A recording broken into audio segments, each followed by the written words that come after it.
Hey everyone, this is Josh from before, and I'm here with the new McFarlane Toys DC Multiverse White Knight Batman vs. Azrael 2-pack. And if you watch my channel at all, you know that I consider the White Knight figures from the Multiverse line to still kind of be the high watermark for the line overall. So let's get into it. So if you missed out on this Azrael the first time around, this is a great chance to pick this guy up. He's super fun. He's, in my opinion, my least favorite of the four White Knight characters, but he's just got some really great, like, okay, so these shoulder pads are attached to the top of his shoulder here, and they can move. They can move, you know, laterally. He gets tons of clearance up here, so you can kind of fuss with him and move him out of the way while you get his hand in just the right pose.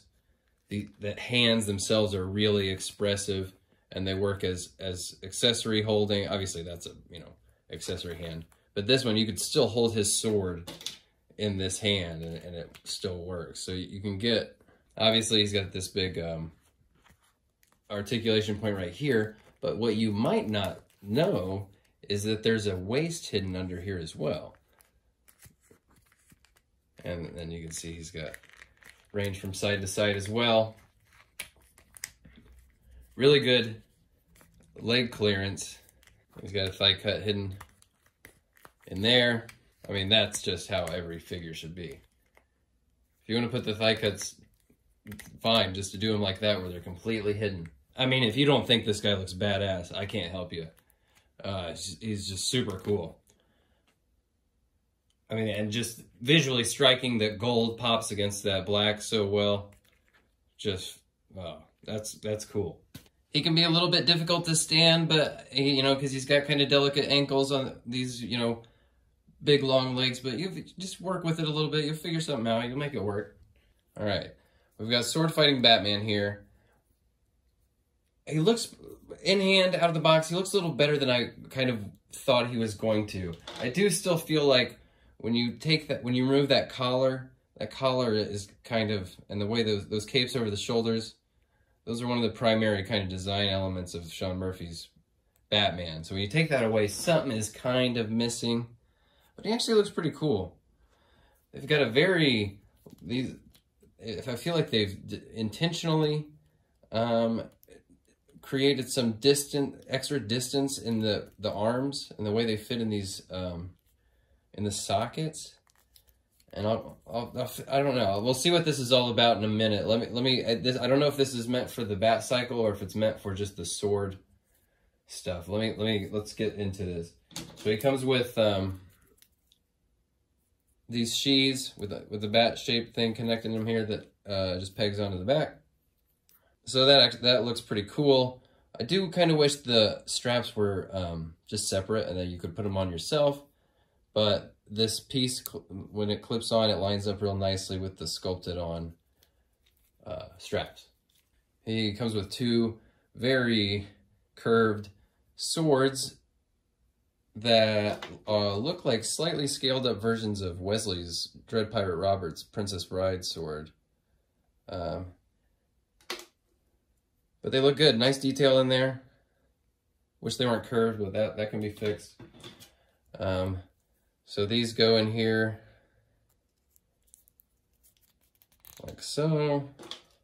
So those fit in there fairly well. They look a little big sticking out of his back, which is, yeah, they look a little big. And then the sheaths, like every time we get a sheath with McFarlane, they're not all the way around, so they look dumb. You guys gotta make whole sheaths. It's such a terrible, glaring aesthetic error that it's just, you guys shouldn't be doing that kind of stuff. That's whack. And then he also has the coiled bat rope here, which hangs from his belt. If you haven't seen this, just a great touch. Love little accessories like that then actually come off and you can hold them. Just, that's the good shit. The swords fit in his hand like so, and I'm still really confused as to why these are so out and long and loose and weird. Look at this.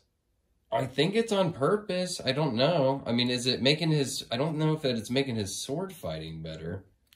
Or is it... Hang on. Or was it... The original one was just designed to be that way to get the clearance out of this out from under this cape here. But you don't see them because it has the cape covering. I think that's what we're experiencing here. But wow, that makes him look, I don't know. And then it comes with this flaming base, which is actually really cool, really sharp looking. If you saw the promo pics, you might have noticed they've got peg holes here to put the character's feet on them in a very weirdly specific way. It's actually 2 pieces too.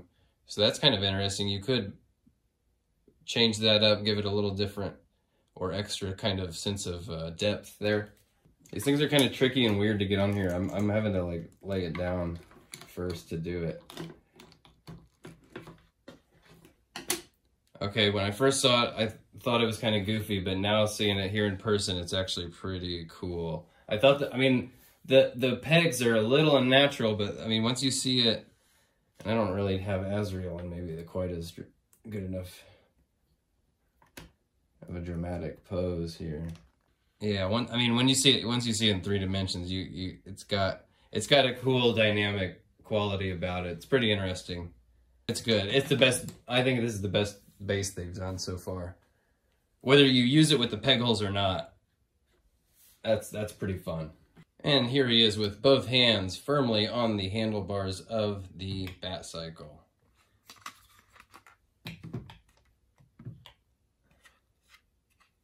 Looks pretty good on there, but he's not going to be replacing the caped version on there on my shelf. So there you go, a little bit of weirdness on this Batman. I don't like the non-caped version, but if you missed out on this Azrael, or if you missed out on either one of these, this is a really good chance to pick these up. Thanks for watching, guys. I'll see you on the next one. Bye.